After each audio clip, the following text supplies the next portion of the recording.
السلام علیکم ویورز،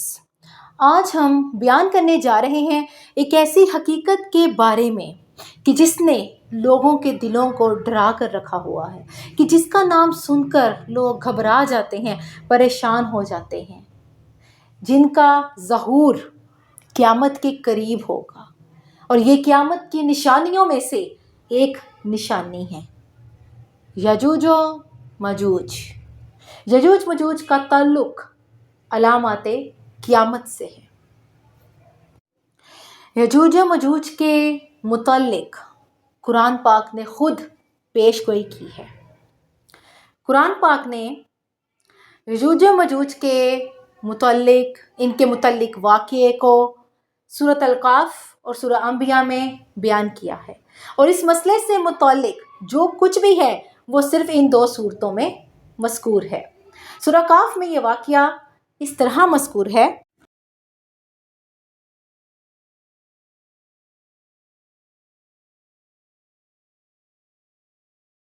فَمَا اسْطَاعُوا أَن يَظْهَرُوهُ وَمَا اسْتَطَاعُوا لَهُ نَقْبًا قَالَ هَٰذَا رَحْمَةٌ مِّن رَّبِّي فَإِذَا جَاءَ وَعْدُ رَبِّي جَعَلَهُ دَكَّاءَ وَكَانَ وَعْدُ رَبِّي حَقًّا۔ ترجمہ: بس نہیں طاقت رکھتے وہ یجوج و مجوج اس حد پر چڑھنے کی، اور نہ اس میں سوراخ کرنے کی طاقت رکھتے ہیں۔ حضرت ذوالقرنین نے کہا، یہ میرے پروردگار کی طرف سے رحمت ہے، پھر جب میرے رب کا وعدہ آئے گا تو اس کو گرا کر ریزہ ریزہ کر دے گا، اور میرے پروردگار کی فرمائی ہوئی بات سچ ہے۔ صد سے متعلق دیوار ہے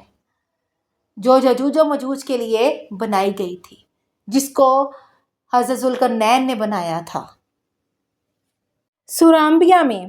اس واقعہ کو اس طرح بیان کیا گیا ہے کہ حَتَّى إِذَا فُتِحَتْ يَأْجُوجُ وَمَأْجُوجُ وَهُم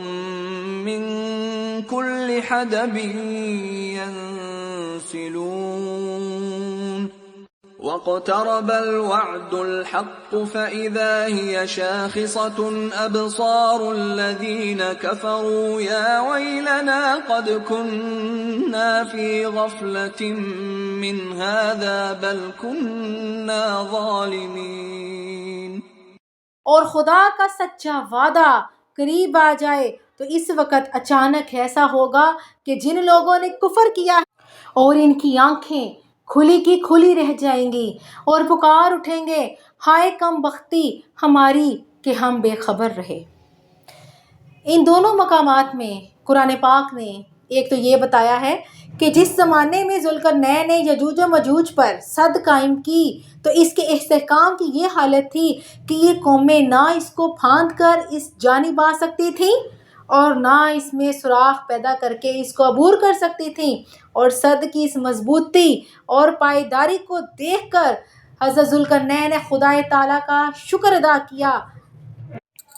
اور یہ کہا کہ یہ سب کچھ خدا کی رحمت کا کرشمہ ہے کہ اس نے مجھ سے یہ نیک خدمت کرا دی۔ اور دوسری بات یہ بیان کی ہے کہ جب قیامت کا زمانہ قریب ہوگا تو یجوج و مجوج بے شمار فوج در فوج نکل کر دنیا میں پھیل جائیں گے اور لوٹ مار اور تباہی و بربادی مچا دیں گے۔ ان دونوں باتوں سے عام طور پر مفسرین نے یہ سمجھا ہے کہ یجوج و مجوج صد ذوالقرنین میں اس طرح محصور ہو گئے ہیں کہ یہ صد قیامت تک اسی طرح صحیح سالم کھڑی رہے گی، اور جب یجوج و مجوج کے خروج کا وقت آئے گا اور وہ قیامت کے قریب اور علامات قیامت میں سے ہوگا تو اس وقت صد گر کر ریزہ ریزہ ہو جائے گی۔ اور اس لیے انہوں نے دونوں مقامات میں اسی کے مطابق آیات کی تفسیر کی ہے۔ سورہ انبیاء میں صرف یہ مذکور ہے کہ قیامت کے قریب یجوج و مجوج کا خروج ہوگا، اور وہ بہت سرعت کے ساتھ بلندیوں سے پستے کی جانب فساد برپا کرنے کے لیے امنڈ پڑیں گے۔ پس سورہ کاف اور سورہ انبیاء دونوں میں اس واقعے سے متعلق آیات کا صاف اور سادہ مطلب یہ ہے کہ سورہ کاف میں تو پہلے اس واقعے کی تفصیلات سنائی گئی ہیں جن کے متعلق یہود نے نبی اکرم صلی اللہ علیہ وآلہ وسلم سے براہ راست خود یا مشرکین مکہ کے واسطے سے سوال کیا تھا کہ ذوالقرنین کی شخصیت کے متعلق اگر کوئی علم رکھتے ہو تو اس کو ظاہر کریں۔ پھر قرآن پاک یعنی وحی الہی کے ذریعے بتایا گیا کہ ذوالقرنین ایک نیک اور صالح بادشاہ تھا۔ اس نے 3 مہمیں قابل ذکر سر کی، ایک مشرق اقصیٰ کی، دوسری مغرب اقصیٰ کی اور تیسری شمال کی جانب۔ اور اس تیسری مہم میں اس کو ایک ایسی قوم سے سابقہ ہوا جس نے یجوج و مجوج کی دباکاریوں کا شکوہ کرتے ہوئے اپنے اور ان کے درمیان سد قائم کر دینے کا مطالبہ کیا۔ ذوالقرنین نے ان کے مطالبے کو اس طرح پورا کیا کہ اس جانب وہ جس درہ سے نکل کر حملہ آور ہوا کرتے تھے اس کو لوہے کی تختیوں اور پگھلے ہوئے تانبے سے بند کر دیا اور 2 پہاڑوں کے درمیان درے پر ایک بہترین سد قائم کر دی، اور ساتھ ہی شکر خدا بجا لاتے ہوئے یہ بھی ظاہر کیا کہ یہ سد اس قدر مستحکم مضبوط ہے کہ اب یجوج و مجوج نہ اس میں سوراخ کر سکیں گے اور نہ اس پر چڑھ کر ادھر آ سکیں گے۔ لیکن میں یہ دعویٰ نہیں کرتا کہ یہ سد ہمیشہ کے لیے اسی طرح رہے گی، بلکہ خدا کو جب تک منظور ہے یہ اسی طرح قائم ہے، اور جب وہ چاہے گا یہ روک باقی نہ رہے تو یہ ٹوٹ پھوٹ جائے گی، اور خدا کا وعدہ یعنی ہر شے کی طرح سد کا بھی فنا ہو جانا پورا ہو کر رہے گا۔ یہود نے چونکہ صرف حضرت ذوالقرنین کے متعلق سوال کیا تھا، اس لیے سورہ کاف میں انہی کے متعلق تفصیل سے بتایا گیا اور یجوج و مجوج کا محض ضمنی تذکرہ کیا گیا، اور سورہ انبیاء میں اللہ تعالیٰ مشرکین کا رد کرتے ہوئے فرماتے ہیں کہ جو بستیاں ہلاک کر دی گئیں اب ان کے باشندے دنیا میں زندہ نہیں واپس آئیں گے۔ ہاں جب قیامت آ جائے گی اور وہ جب آئے گی اس سے پہلے یجوج و مجوج کا فتنہ پیش آئے گا، تب البتہ میدان حشر میں سب دوبارہ زندہ کر کے رب العالمین کے سامنے جواب دہ ہونے کے لیے جمع کیے جائیں گے۔ حضرت ابو ہریرہ رضی اللہ تعالیٰ عنہ سے مروی ہے کہ رسول اللہ صلی اللہ علیہ وآلہ وسلم نے فرمایا کہ یجوج و مجوج روزانہ ذوالقرنین کی سد کو کھودتے رہتے ہیں، اور جب سورج نکلنے کا وقت قریب ہو جاتا ہے تو آپس میں کہتے ہیں کہ اب کام ختم کرو، اب یہ اس قابل ہو گئی ہے کہ کل تم اس کو کھود کر گرا سکو گے، مگر جب وہ اگلے روز پھر اس کام پر واپس آتے ہیں تو سد کو اصلی حالت سے بھی زیادہ مضبوط اور مستحکم پاتے ہیں۔ یہ اسی طرح ہوتا رہتا ہے، مگر جب ان کی معین مدت کا وقت پورا ہو جائے گا اور اللہ تعالیٰ کو یہ منظور ہوگا کہ وہ انسانی دنیا پر چھا جائیں تو اس روز بھی سابق کی طرح اس کو کھودیں گے، اور جب سورج نکلنے کا وقت قریب ہوگا تو کام لینے والے کام کرنے والوں سے کہیں گے اب واپس جاؤ، کل انشاءاللہ اس کو کھود کر برابر کریں گے، اور آج چونکہ انشاءاللہ کہہ دیا اس لیے جب واپس آئیں گے تو اپنی محنت کو درست پائیں گے، اور اس وقت وہ واقعی دیوار کو اپنی سد کو گرا دیں گے اور لوگوں پر نکل پڑیں گے اور تمام روئے زمین کا پانی پی جائیں گے، اور لوگ ان کے خوف سے قلعوں اور پناہ گاہوں میں چھپ جائیں گے۔ پھر وہ دنیا کو مغلوب سمجھ کر آسمان پر تیر پھینکیں گے کہ خدا اور عالم بالا سے جنگ کر کے اس کو بھی مغلوب کریں۔ اللہ تعالیٰ ان کے تیروں کو خون آلود کر کے واپس کرے گا تو وہ سمجھیں گے کہ ہم عالم بالا پر بھی غالب آ گئے۔ پھر اللہ تعالیٰ ان کی گردن میں گلٹیاں پیدا کر دے گا جس سے وہ خود بخود مر جائیں گے۔ ایک مرتبہ نبی اکرم صلی اللہ علیہ وآلہ وسلم خواب راحت سے بیدار ہوئے تو یہ حالت تھی کہ چہرہ مبارک سرخ تھا اور یہ ارشاد فرما رہے تھے لا الہ الا اللہ، لا الہ الا اللہ، عرب کے لیے ہلاکت ہے، اس شر سے جو قریب آ رہا ہے۔ آج یجوج و مجوج پر قائم شدہ سد اسی طرح کھول دی گئی ہے اور انگوٹھے پر انگلی رکھ کر اور گول حلقہ بنا کر دکھایا۔ حضرت زینب بنت حجش رضی اللہ تعالی عنہا فرماتی ہیں، میں نے عرض کیا یا رسول اللہ صلی اللہ علیہ وآلہ وسلم، کیا ہم ایسی حالت میں ہلاک ہو جائیں گے جب کہ ہم میں صالحین امت بھی موجود ہوں گے؟ ارشاد فرمایا، بے شک ایسا ہوگا اگر امت میں خبائث کی کثرت ہو جائے گی۔ بخاری شریف کی حدیث ہے یہ۔ یعنی جب ہر طرف خبائث پھیل جائیں گے، ہر طرف گناہ پھیل جائیں گے، حضور صلی اللہ علیہ وآلہ وسلم نے ارشاد فرمایا، وہ زمانہ قریب ہے کہ تم پر قومیں اس طرح ایک دوسرے کو دعوت دیں گی جس طرح کھانے کے بڑے پیالے پر کھانے والے ایک دوسرے کو دعوت دیتے ہیں۔ یعنی اس قدر دنیا میں فساد بڑھ جائے گا۔ لہٰذا نبی اکرم صلی اللہ علیہ وآلہ وسلم کو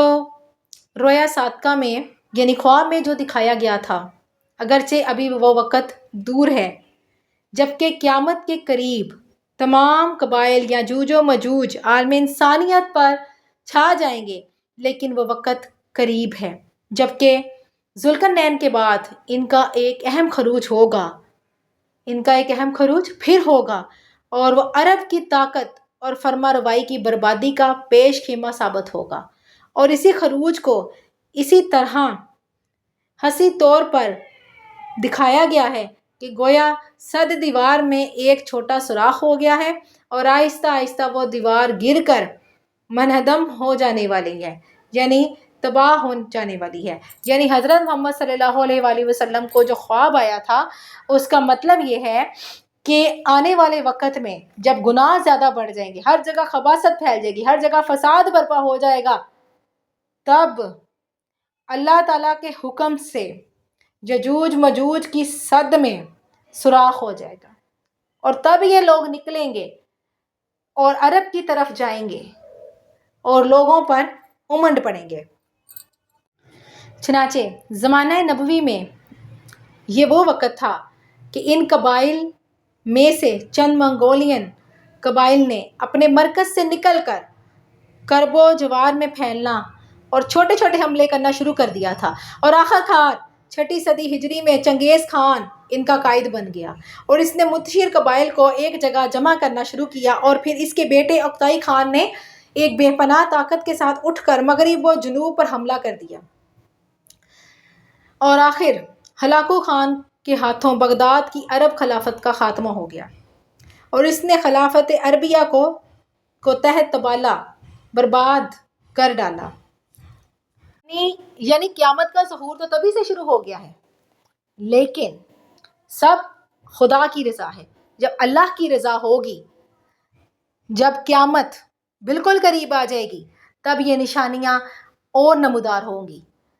استغفر اللہ، جب حضرت محمد صلی اللہ علیہ وسلم کے زمانے میں جب منگولین، بعد میں چنگیز خان، بعد میں ہلاکو خان، انہوں نے بعد میں وقتوں میں بعد کے زمانوں میں کیا کچھ نہیں کیا، یہ قیامت کی ہی نشانیاں ہیں، ساری کی ساری قیامت کی ہی نشانیاں ہیں۔ ناظرین یہ سوچیں کہ قیامت کے قریب پھر کیسی نشانیاں ظہور پذیر ہوں گی۔ یہ اس قدر تباہ کن تھیں، ہلاکو خان نے لوگوں کو مار مار کر اس طرح بہایا ان کا خون کہ جیسے نہروں میں خون ہی تھا۔ یہ قیامت کی نشانیاں تھیں۔ تو جب قیامت قریب ہوگی تب استغفر اللہ اس سے بھی زیادہ خطرناک نشانیاں ظہور پذیر ہوں گی، اس سے بھی زیادہ فساد برپا ہوگا اور پھر خدا کی رضا ہوگی اور یجوج وحرام على قرية أهلكناها أنهم لا يرجعون حتى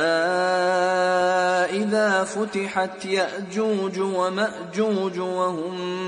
من كل حدب ينسلون واقترب الوعد الحق فإذا هي شاخصة أبصار الذين كفروا يا ويلنا قد كنا في غفلة من هذا بل كنا ظالمين۔ اس کا ترجمہ کچھ یوں ہے، اور مقرر ہو چکا ہے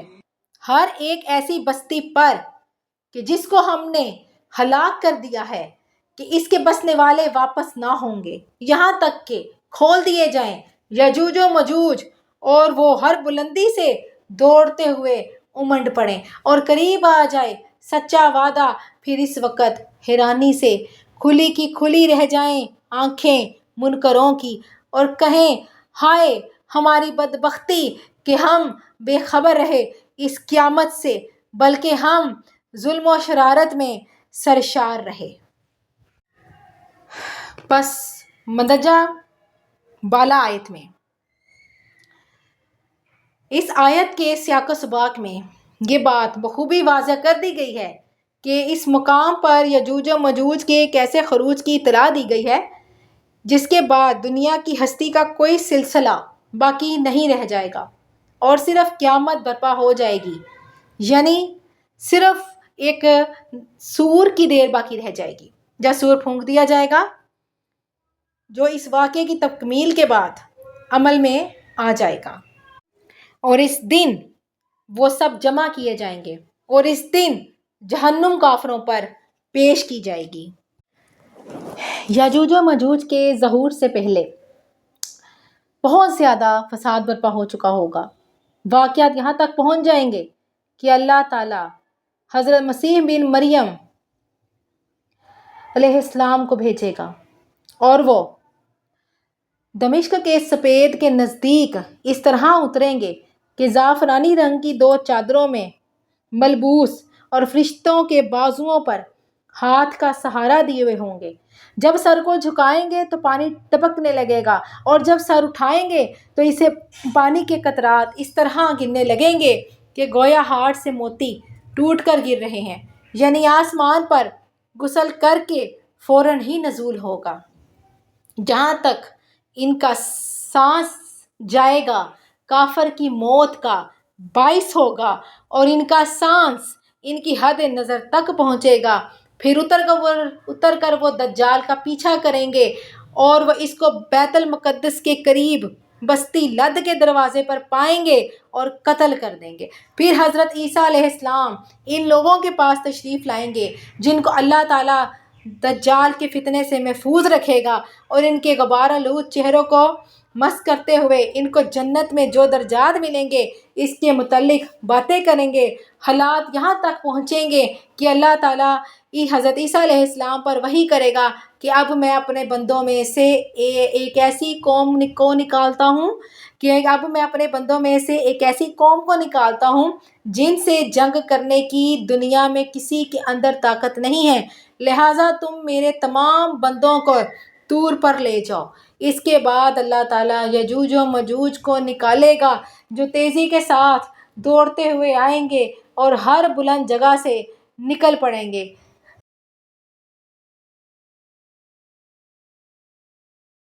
دنیا پر چھا جائیں گے، سب کچھ نیست و نابود کر دیں گے۔ ناظرین، یجوج مجوج قیامت کی نشانیوں میں سے ایک نشانی ہوگی۔ اللہ تعالیٰ ہم سب کی حفاظت فرمائے۔ میری دعا ہے اللہ تعالیٰ اس وقت جب یہ وقت سب پہ آنا ہے، کیونکہ قبروں میں سے بھی سب نے نکلنا ہے، تب